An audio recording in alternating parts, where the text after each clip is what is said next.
तो नमस्कार दोस्तों, आप सभी का फिर से एक बार और स्वागत है हमारे यूट्यूब चैनल भोजपुरी पेज में। और मैं हूँ आप सबका दोस्त भाई अजीत यादव। दोस्तों देखिए, प्रमोद प्रेमी यादव जी का इस साल 2025 का पहला होली गीत आप लोग के बीच में कल सुबह सुबह वेव म्यूजिक के यूट्यूब चैनल से रिलीज किया जा रहा है। दोस्तों देखिए, गाने का पोस्टर को प्रमोद प्रेमी यादव जी अभी अभी शेयर किया है। गाने का नाम है कलर ललका। जी हाँ, गाने का नाम है कलर ललका, जो कि इस गाने को प्रमोद प्रेम यादव जी सिंगल ही अपने आवाज में गाए हैं।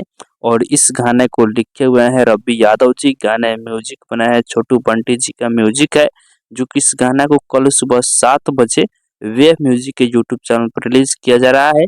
और गाना बहुत ही जबरदस्त गाना होने वाला है, जो कि इस वीडियो में प्रमोद प्रेम यादव के साथ में काव्या सिंह एक्ट्रेस नजर आएंगी। तो आप लोग कल सुबह तैयारी है इस गाने को सुनने के लिए। तो बाकी दोस्तों फिलहाल का ये अपडेट है, आप लोग इसके बारे में क्या सोचते हैं कमेंट बॉक्स में बताइएगा। और इस गाने को सुनने के लिए कितना ज्यादा एक्साइटेड है ये भी कमेंट बॉक्स में जरूर बताइएगा।